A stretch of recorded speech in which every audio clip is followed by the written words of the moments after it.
Welcome to another episode of Bella in Your Business. I have a question.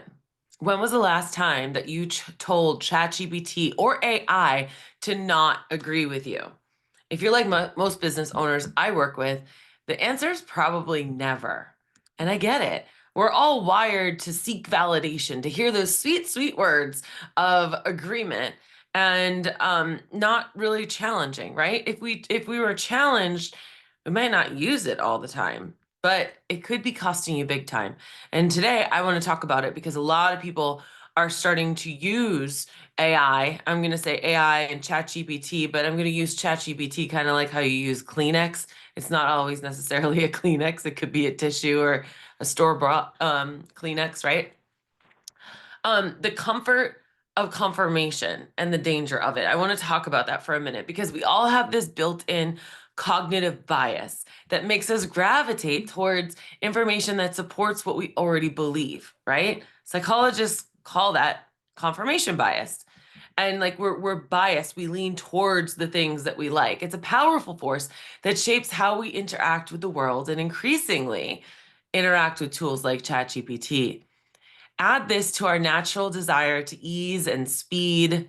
Like, who doesn't like quick answers, right? And you've got a recipe for what we call AI echo chamber syndrome. And it feels productive when, ChatGPT is like, yay, here's your answer.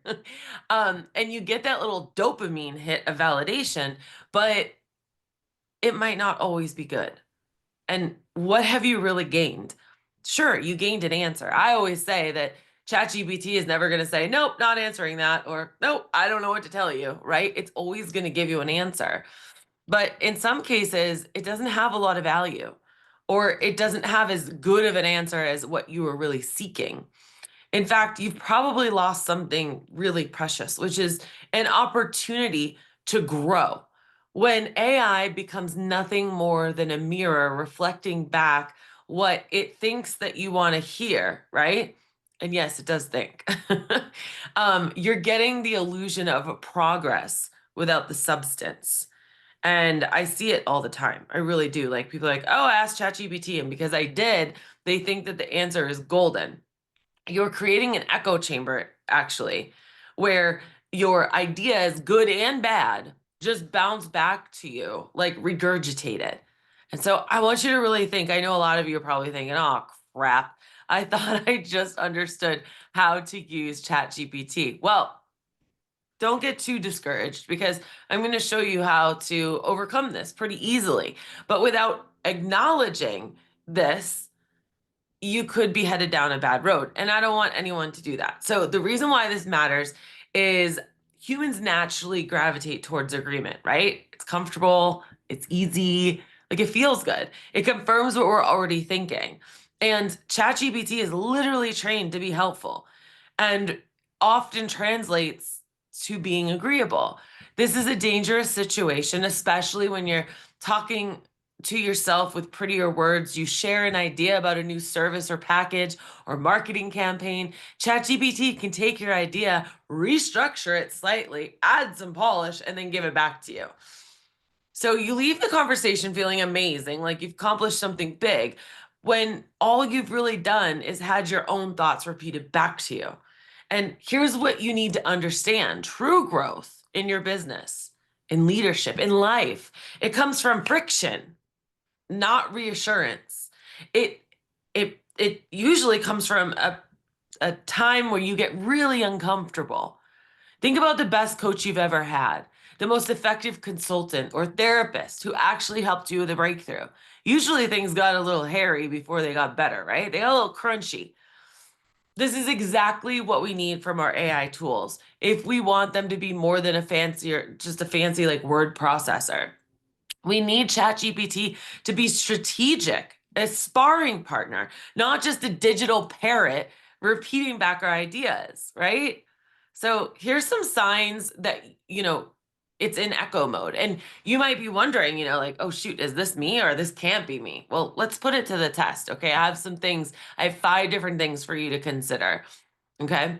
So you always feel validated. No matter what, do you always feel validated? Like, I hadn't considered that. Or that's an interesting challenge to my thinking. Have you ever felt that way? If you haven't, then you're probably in an echo chamber. It rarely asks you probing questions or pushes you to dig deeper before it gives you answers. If your AI is just taking what you give it at face value, not questioning you and giving you something back, chances are you're in an echo chamber. If you find yourself constantly thinking, that's exactly what I was going to say. Well, of course it is. You trained it to be your digital twin. And that's what you got to remember is that your AI talks to you very differently than my AI does. You never feel surprised or challenged by a response. Okay. The best AI interaction should occasionally make you feel uncomfortable. And the ideas that you're getting sound safe, repetitive, just kind of like meh, like nothing really like, whoa, I didn't like that's amazing. Okay. So let's figure out how can we reprogram this and recalibrate it. Okay, so here's the good stuff. There's a solution and it's actually really easy. But I want you to keep this in your brain because you need to know how to do this. All right. I'm going to break it down for you into two parts. The initial ground rules about how you set up the new chat, and then mid-conversation checkpoints to make sure that like you can course correct if you need to. All right, so here we go. The first thing is when you're starting a new chat, you want to say something to it like, I want you to challenge my assumptions, question my ideas, and push back when I might be wrong. Don't just agree with me, be a collaborator, not a cheerleader. Now, you're welcome. But I have taken all of these prompts that I'm about to tell you and I put it in a one-page download for you. All you're going to have to do is go to where this episode is posted. Go to jumpconsulting.net/echo. And you're going to see right there where you can download your own one sheet for this so that you can see all the prompts. All right. So don't worry about having to write this down or take notes. All right. And so let's see. You could also use power up prompts. So like play devil's advocate on every idea I give you, or list things that could go wrong with this approach, or tell me why someone smarter than me would disagree, or what blind spots might I be missing, or ask me 3 tough questions before you respond. Okay. All of these are really good ways to help it to prompt it to challenge you.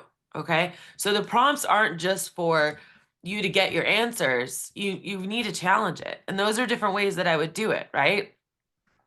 Mid-conversation checkpoints, right? So let's say you're going on a conversation, you're like, I wonder if it's just telling me what I want to hear.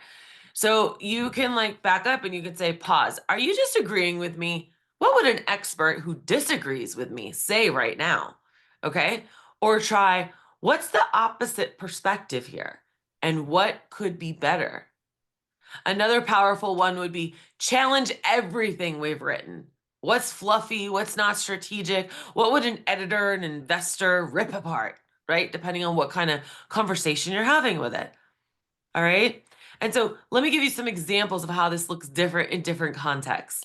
In a business strategy, instead of saying, here's my marketing plan, or I need a marketing plan, which is what a lot of people do, you could basically be like, here's my plan. Now rip it apart like a consultant I'm paying $10,000. Or you could even say Bella Vasta. It's immediately going to change the dynamic. And you're not asking for approval. You're literally looking to like poke holes in it, right? Or maybe you're creative writing or content, right? You could say, rewrite this in a way that would offend someone playing it too safe. Or give me a version that's too bold, too spicy, too weird, and then let's tone it down.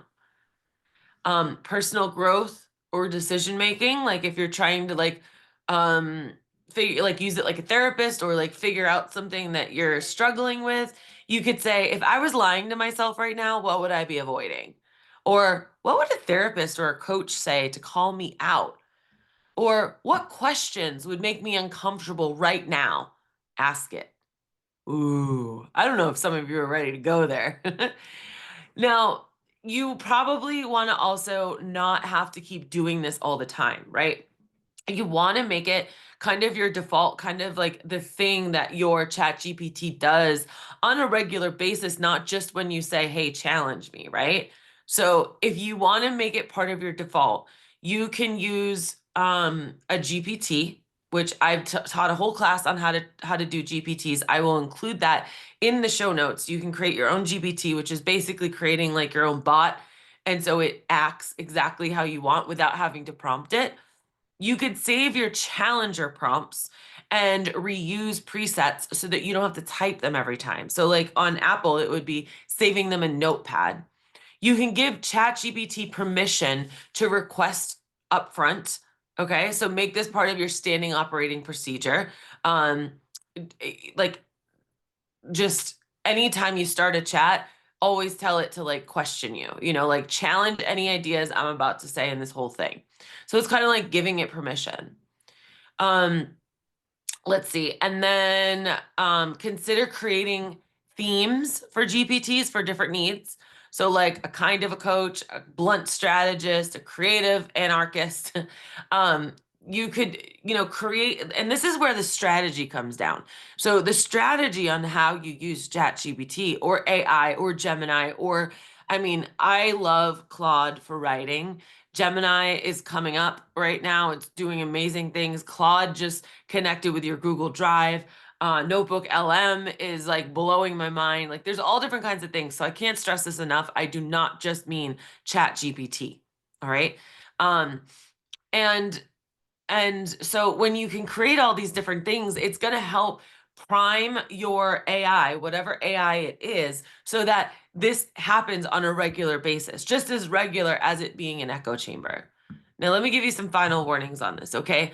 Challenge can feel really uncomfortable, and that's the point.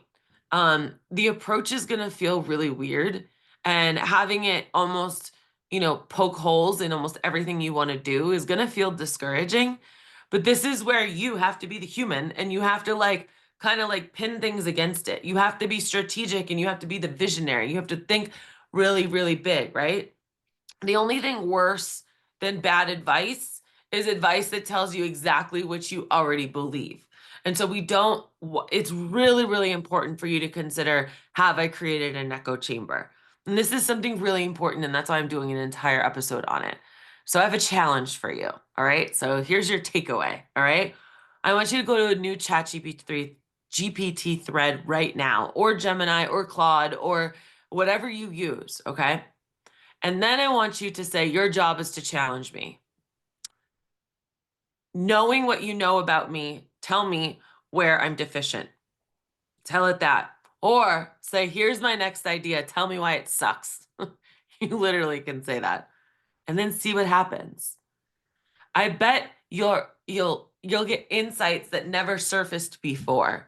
You can go back to some of your old chats maybe that you thought were really great, and you're keeping those chats, or you're keeping this idea that you had going on with it, and you could go back to that chat and you could say, now rip it apart. Where are my blind spots? Go back to your previous chats. Let me know how this goes for you. I really want to know. I want to see what you were able to build from it and how you were able to expand, because at the end of the day, this is about knowing how to use the software, not the software, the AI, right?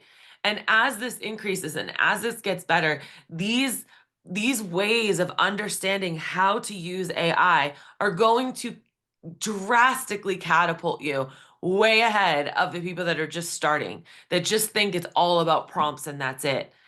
Using AI is so much more strategic and a paradigm shift in your head than most people realize. And for you to be getting this knowledge right now and to understand it and to be listening to this podcast this whole year when all I've been doing is talking about AI is going to put you so far at an advantage. So I'm really excited to do this with you. Thank you for being here. Let me know how this has gone for you and let me know your results. I really want to know. So tag me on Instagram, Bella Vasta, or shoot me an email, bella@jumpconsulting.net. I have a episode coming out soon with George B. Thomas that is just going to blow your mind, because it blew my mind last week and I immediately got him into the mastermind to tell my mastermind members about it. But it's so valuable that I'm going to have him on the podcast just to have him tell you what is capable. So if you are a business owner who does not like to answer the phone, then this is going to be an episode that you're going to want to hear. You guys, this has been another episode of Bella in Your Business. Remember, when life gets you down, always keep jumping. Bye now.